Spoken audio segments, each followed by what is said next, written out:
going on, everyone, from LowKick MMA? My name is Dan Podolsky. I'm joined with Ty Flores. He is set to compete at PFL on June 8th against the reigning champion, Rob Wilkinson. Ty, thank you so much for taking the time. Yeah, absolutely. And just first off, how are you doing? How's training been going? And how are you preparing for the fight? Good, man. Training's good. I'm pretty tired, so I guess it's going pretty good. It's getting towards the end of the week, but everything's going well. And you're originally supposed to fight Kursav Jocko. He fails a drug test. You're now going in there at the reigning champ, Rob Wilkinson.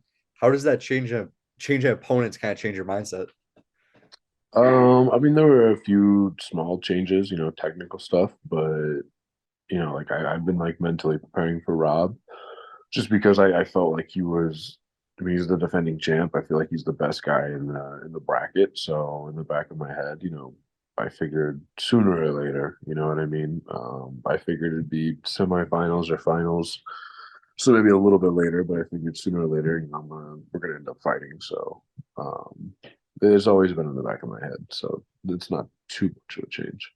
And the fact that he's the reigning champion, does that, add any motivation to you? Because if you go in there and get that win, that's a statement win to beat the reigning Yeah, champ. it makes things more exciting for me because like I said, if I go in there and I take this guy out, I mean it's the rest of the tournament seems kind of like a breeze.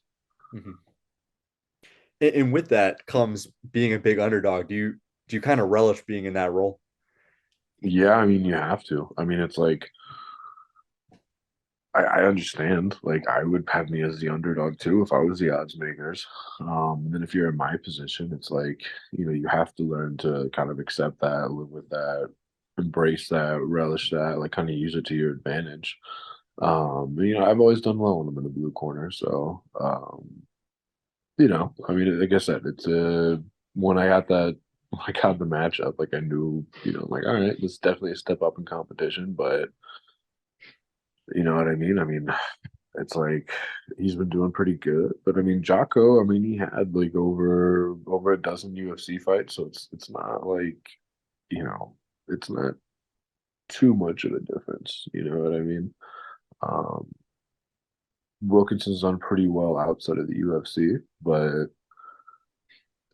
you know what I mean? Like I faced some pretty good competition for it. It's not gonna be it's not like I'm gonna be totally out of my element. So And obviously you're going in there to win this fight, but with all the drug failures that happen in your division, the PFL light heavyweight standings are wide open, and you having 3 points already beating Delon Monte is huge. Do you feel like you have to win this fight to clinch a playoff spot, or do you think you could, if you lose, still make it to the playoffs? I mean, I haven't really thought about what would happen if I lose. So in my head mentally, I'm not even thinking about that. So of course I'm gonna want to win. Um, but I mean, I guess if I lost, it could still happen. But I mean, I'm not going there to lose. You know what I mean? I'm going there to win and get the finish as soon as I can. Yeah, I mean, of course you're always in there for the win. Does it, motivate you at all to, like, in terms of going for a finish versus a decision? Does it change your mindset having the 3 points, or is it just you're going in there to fight, you're going to kill no matter what? No, I mean you go in there to win. Like I said, I mean look at Monte. I mean he's a good fighter, but it's like he's kind of a guy that like last season, he got a first round knockout, but he also got knocked out twice in the first round. And then in our fight, I mean, after the first round, he kind of fell off. So it's one of those things where I feel like you put everything in that first round. It's like, I mean, that sounds like the worst case scenario is you blow your wad early, get tired, you know what I mean? That second and third round rolls around. Or, you start to get a little reckless and, end up getting caught in the first round. So it's like, if I can finish it in the first, hell yeah. You know what I mean? But at the end of the day, it's like I'm first and foremost, just get the win no matter what. Either early, late, decision, sub, knockout, it doesn't matter. And with the way the PFL system works, it forces you to fight 4 times a year if you want that $1 million check. Does that kind of motivate you to stay in the gym and always keep improving? Yeah, I mean that was a big reason why I talked to my manager after, I talked to my coaches. I even knew before my last fight, before I got in the PFL, I knew PFL was kind of on the table. Um, And when I was going over it, I mean, it was, the money is nice, of course, bigger promotion, things like that. But I mean, one of the biggest factors was I wanted to stay active. I wanted to fight. I mean, this is already going to be my third fight of the year. Um, Fourth fight, if you count, I fought in like mid-December too. It's like I wanted to stay active. You know what I mean? Like I wanted to, like this is something that, we're here to fight. You know what I mean? We have a very finite amount of time where we can fight. So, you know, give me as many fights as possible. Mhm. And the PFL made huge news recently signing Francis Ngannou. What are your thoughts on that, just for the company that you represent?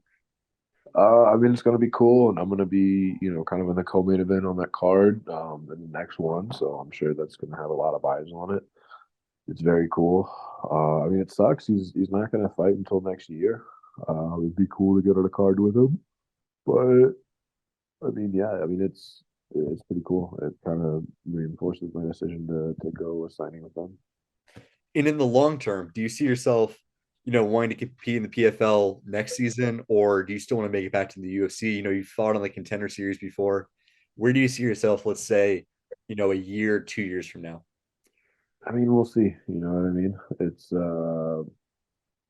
I don't really fight for the money, as corny as that sounds. It's one of those things where it's like, I mean, I think if you're fighting for money, you're fighting for the wrong reasons. Like this is something that you kind of really have to do it because you love it. So I mean, I would definitely, the UFC is still definitely going to be an option. PFL's been great, no complaints with them at all. I won't say no to next season, but you know what I mean? Like I said, you only have a finite amount of fights, a finite amount of years, and it's like, you know, how much of how much of that are you going to be able to fit in, and what are you going to be able to do?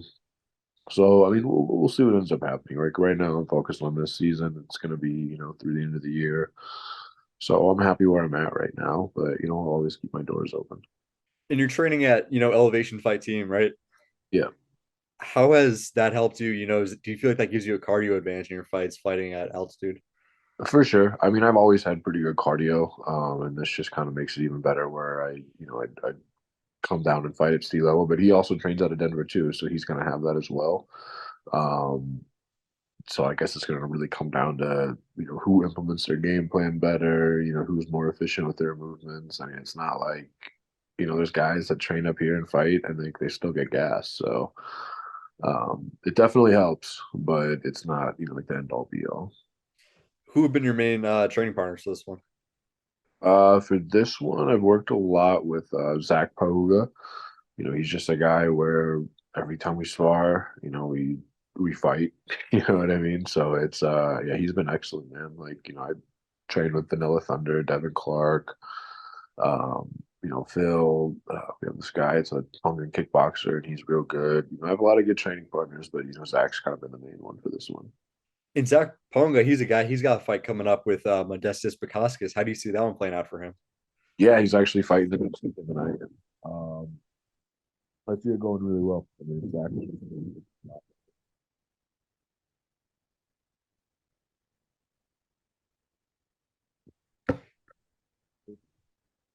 Ty, I think your audio cut out for a second. Can you say that again? Sorry, yeah, I mean he's I think it's gonna go really well. I think Zach's a guy that consistently is and constantly is just getting better. I think there's a lot of stuff now that he's working on doing really well that he couldn't do at the beginning of the year. You know what I mean? Like he's a guy like he works well in between camps.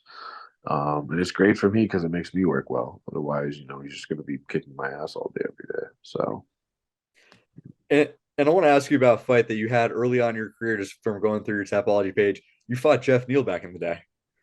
yeah, right. That's pretty crazy. That was a stupid fight to take at the it was funny. That was like my fifth fight of that year. I had like two or three kickboxing fights, two pro fights, and not that I'm complaining, but I think like in my head I was pretty young, and I think I was like a little burned out without really knowing what burned out was. You know what I mean? And I mean, even regardless, even if I wasn't burned out, I mean, Jeff Neal at that time was like 7-1 with like all knockouts, and it was a pretty stupid fight to take early on in my career. He was just a much better fighter at that point. Um, But I mean, it was a good experience to show me where my level was at. So Because he's a welterweight now. Did you cut to one? yeah, we both. I had most of my career actually at 185, but Yeah, was that middleweight at the time or was it 170? it was at middleweight. Yeah, Okay, makes sense. yeah. And then just going forward, so June 8th, you're taking on Rob Wilkinson. Ty, give me your official prediction.